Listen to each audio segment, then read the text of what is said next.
Hey, what's up, everybody? Welcome. We're so glad you're here with us today. Kevin, I'm excited to be here. I know you're always excited to be here. Always. You have to be super excited. So excited. If you're not excited, man. Something's wrong with you. Something's wrong. I'm going to have to get you in a headlock.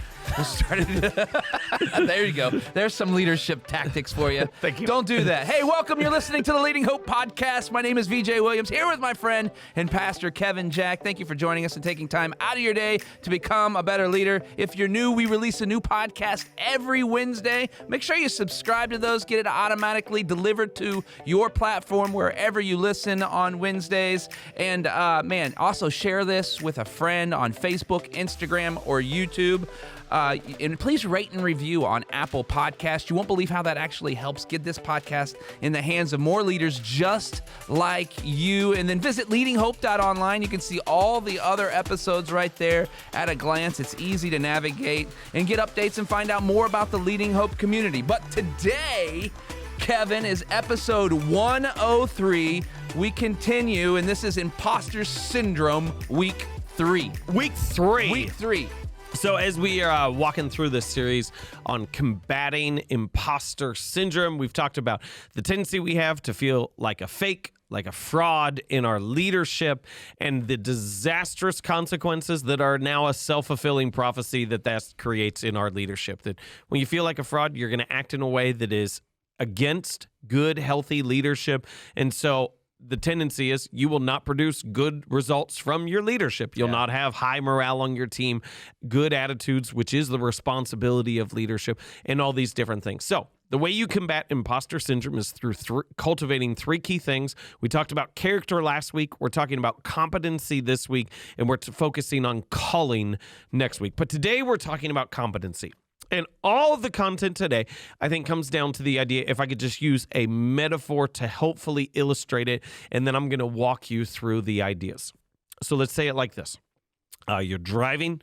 This is pre-Google Maps, pre-Apple Maps, pre-whatever your maps of choice. Okay, Garmin. Pre-Garmin. We're going way back right now, folks. We're going way back. You're driving. You're a little unsure of where you're going. Oof. You think, did I miss something? Did I do this? And like studies have found this, but I have also lived this from experience. You're driving, I don't know where you're going. And all of a sudden, you start intuitively going faster. Why? Like, why do people, but this is the nature. It's like, I don't know where I'm going. It's like Jerry Seinfeld had a joke on this years ago. He goes, I'll be in the wrong directions, but at least I'll be early. Like, I will end up where I don't want to go, but I will not be late. And that is just the nature of it, is to go like, hey, when we're a little unsure, a little uncertain about what we're doing, about where we're going, about how we're getting there, the tendency is to speed it up, which is the worst decision that you could possibly make. So let's talk about your competency as a leader. Competency, real simple definition, is your ability as a leader. When we're talking about leadership competency, we're talking about your ability as a leader. Your ability, if we could say the role of leadership, is to make change. To move people from one destination to another destination, to adapt strategy, process, culture, all these other things that come into that. But that is what leadership is. Leadership is, we were here, now we're here. This is better, to take people to a desired, to a preferred destination. Now, when we talk about leadership competency, your ability as a leader, we're actually talking about of thousands of different skill sets, okay? Just real quickly, some of these that come into it. So your ability as a leader is actually the sum total of all these different skills and abilities. Your ability to plan, to strategize, to create clarity, to empower people, to bring on the right people, to celebrate, to keep people moving, to create culture, to adapt culture, to form a team, to have efficient meetings, to communicate. The list could go on and on and on and on, okay? So when we're saying your leadership ability, what we're actually saying is that you have a number of these skills that give you the ability to take people to a preferred destination. Now, we acknowledge no one has all the skills, okay? No one has all the abilities that would compromise incredible, great leadership. Like, this is where like Strength Finders assessment come in, because they're saying, hey, these are, if you've never taken it, it's an identification, I guess you could understand this, of your strengths as a leader. Yeah. And it's saying like, hey, here's the things that you're naturally good at. Here's some skills that you can develop over time. So they're saying, hey, they're saying this is what's in your toolbox as a leader. This is what you're good at. But in order to be competent as a leader, you need to develop the right skills in order to make change. Now, here's what makes that complicated. And this is where this idea of imposter syndrome can come in, is the skills that you have used before might not be the skills that you need in the moment. Oh, that's good. We talked about this idea of like, hey, what got you here won't get you there. Yeah. Incredible concept. But to say like the skills that you used in the past, the tools that you relied on in order to get you to the present point, or maybe say it like this is one of the easiest ways to grasp it, is to say the thing that like one of the things is people move from a frontline worker, like sales is a common thing, to a position of manager. That's an entirely different skill set. So the thing that puts you in the position of leadership is not the thing that will enable you to excel as a leader. And all of a sudden you go, I was successful. Now I don't know how to do this. And I feel like an imposter. Yeah. I feel like I'm not equipped in order to do this. And so when the skills that got you to where you are can't get you to the next level, imposter syndrome kicks in. And now you're competing for space. You're not open to feedback because you feel inadequate. You're forceful when you should just be bold. And you're certain when you need to remain open. The more uncertain we are, the more closed off we become. We've talked about this at length, but I want to let the idea set in for just a second here, okay? When I'm uncertain is when my emotions kick in. When I'm uncertain, I want to be certain is when all of a sudden I get angry, I start fighting for my opinion. All of a sudden, my credibility or my identity as a leader seeps its way into the conversation, and my team now has to navigate around my ego instead of understanding I'm secure in my leadership. Like I'm confident in my identity as a leader. We're driving somewhere. I don't know how to get there. Yeah. So now we're going even faster. Yeah. And we're yelling at our spouse because they gave us the wrong directions.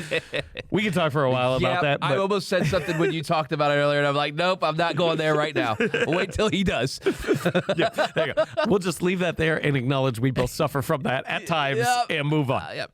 So this becomes the importance of competency, of developing your competency, is that as you develop these skills, you become confident in your competence, and you won't fall as quickly into the fault of imposter syndrome.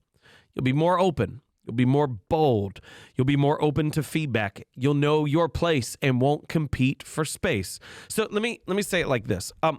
The tendency that we have is we say like the first time I did a group planning exercise, say like the first time I got up in front of a room, in front of our team with a marker board. Yep. Where are we going? Yep. Let me tell you, first off, I had played out every scenario in my head in advance because I wanted to know how to respond to every moment. Yep. And I had already figured out where we wanted to go. Yeah. It was just a rote exercise because I was unsure. Yeah. I was uncomfortable with the entire process of just being open and say, we're going to figure out where we're going together. So I'd already kind of decided where we wanted to go, and then I just navigated a conversation with the team that ended up in that direction. Right. This is years ago, okay? Yeah. Could I just say, like, this is probably for me, this is 15, 20 years ago that happened. And it came because I didn't feel competent in the role. Right. I felt like an imposter. And so what do you think if you're a part of my team going through that planning exercise? You're going, well, he doesn't really care about what we think. Right. It doesn't matter what we say. He's already decided. Yeah, he has the answer to the question before I ask. Yeah, I'm giving a contrary answer, and he's quickly running over that because his ego's now getting involved, and I'm not going to think of him as a leader. And because I did that, the very thing that I was insecure about in terms of my competency as a leader, and my idea, coming connected back to it, of to say I'm suffering from imposter syndrome in this moment, reduced my credibility as a leader. Right. Like, because I felt that, all of a sudden, now I'm not as good of a leader because I don't feel like I'm as good of a leader. Yeah. And so one of the most important things you can do is to develop your competency in the areas that you need to. Like, to say it is like planning is a skill. Vision casting is a skill.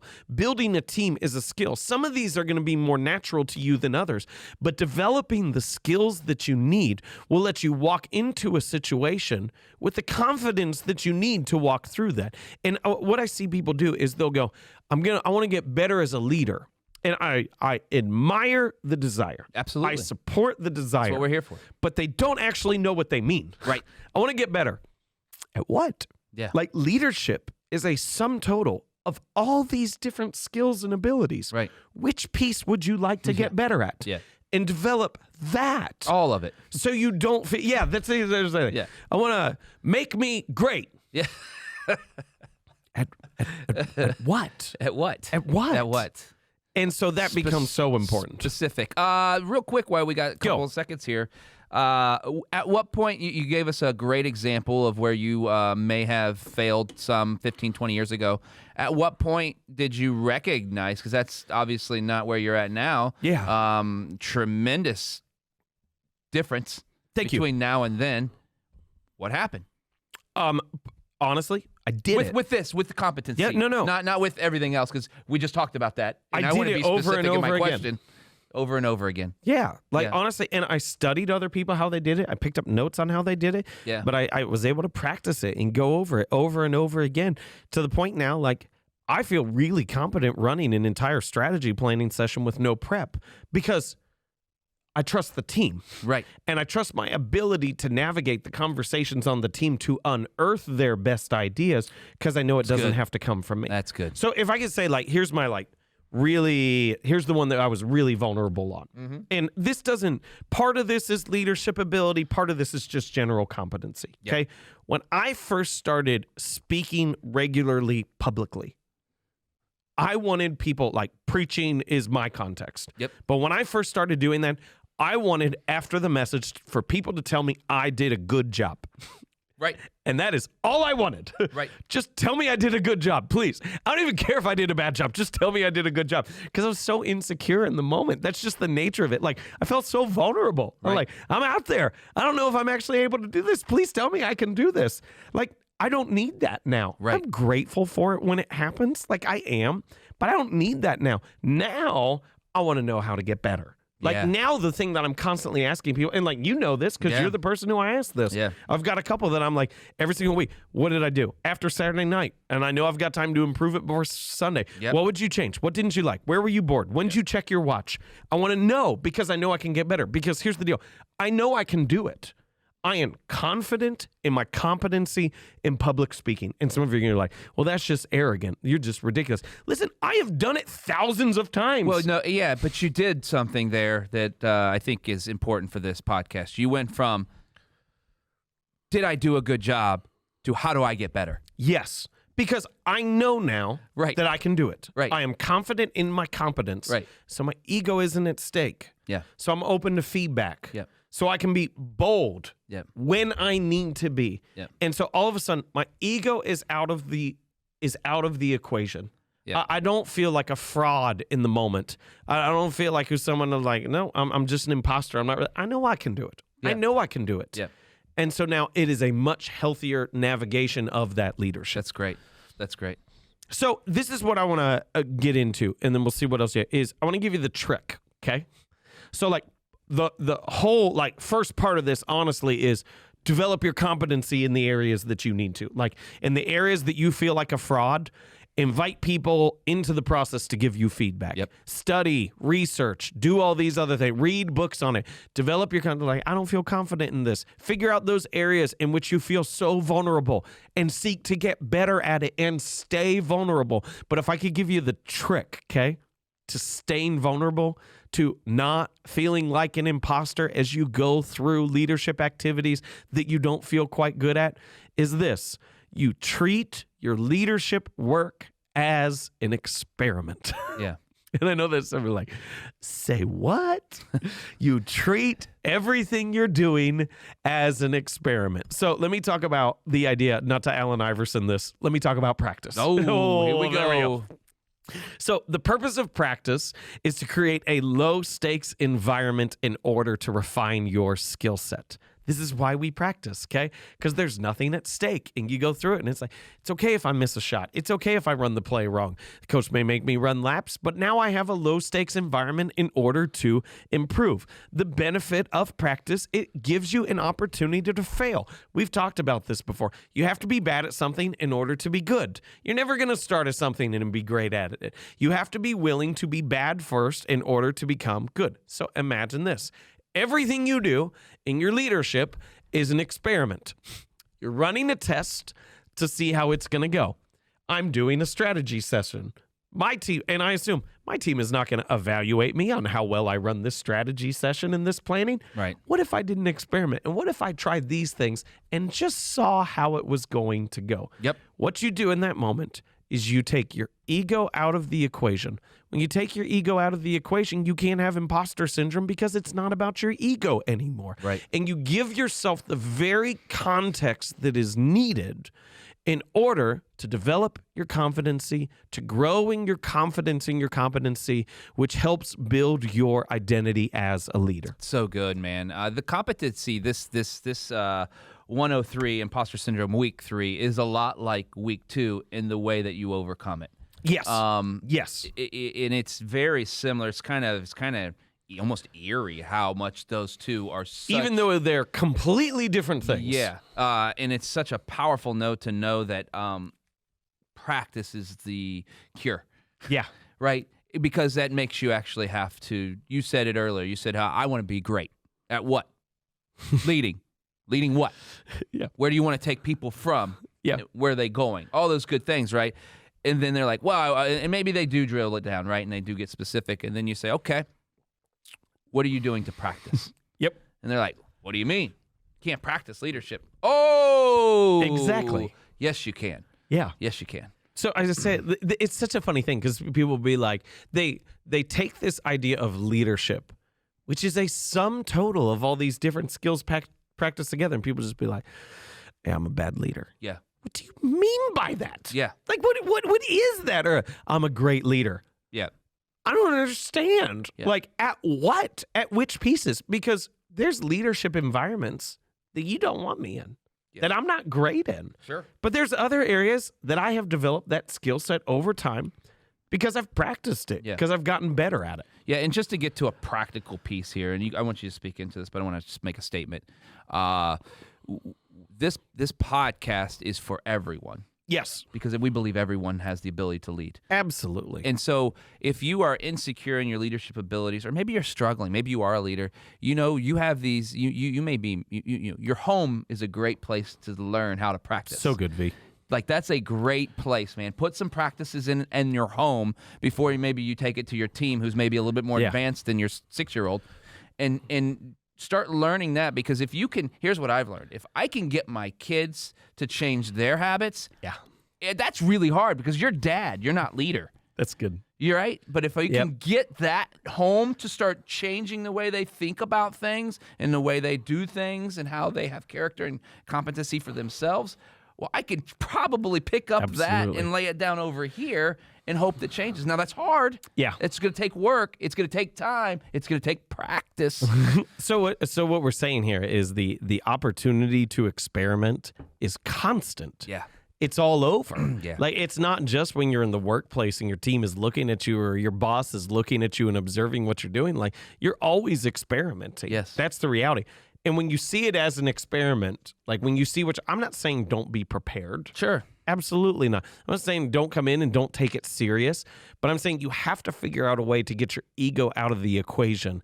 Otherwise, you won't be able to develop. And if you can vision cast to a 6-year-old, I promise you can vision cast to adults. Absolutely. If you can get your family on board with what you want to become, where you want to lead them into, and the habits and behaviors that are essential in order for you guys to become that group of people together, I promise you can get anyone else on that, and you have sufficient opportunity to do that. Yeah. Yeah. I'm going to let you wrap this up in just a second, but I just want to go back to the thing you said because it's really sticking in my mind right now. In order for me not to be caught up in this imposter syndrome, we have to move from saying, did I do well, and ask, how to get better. Yeah. How to get better. That's good. That changes the whole dynamic of leadership. But go ahead and let's finish this. Go ahead. Well, I would just say it like, let's use this as the closing note. Yeah. I talk to a lot of young leaders. I talk to a lot of young pastors, a lot of young staff members, and they have a void of encouragement. Right. And they're constantly, I need to know I'm doing a good job. I need to know this is good. Yeah. And I want to be clear, like, yes. Yeah, of course. Part of that's on your boss. that they should be encouraging, they should be complimenting. I do get that. And I want to be clear, like I hear this from all over. Somebody like, well, I told you that. Yeah, you were one of many. Otherwise, I wouldn't bring it up. But also within there is to say, you feel a little bit like an imposter. And you need to be able to build that competency up, build your confidence up yourself to know I'm doing a good job whether someone told me or not. Yeah. And I know there's a risk of that could lead to arrogance. We're going to get to that in the next episode. Yeah. But it's your responsibility to build your confidence. It's your responsibility to build your competence. And if you're always craving a compliment, it means you're not competent yet. That's fantastic. Thank you so much for joining us. Week 3 of Imposter Syndrome. If you're new to the podcast or haven't yet subscribed, right now is a great time to do that. Hit that button and get that delivered straight to whatever podcast platform that you're on. Also, don't forget to rate and review. You won't believe how a little bit of time helps get this podcast in more hands of leaders just like you. And we love hearing your stories of how the podcast is working in your life and business. If you have a story, visit leadinghope.online. And we'd love to hear from you. And remember, everyone has 20 minutes to learn to become a better leader. Make it count.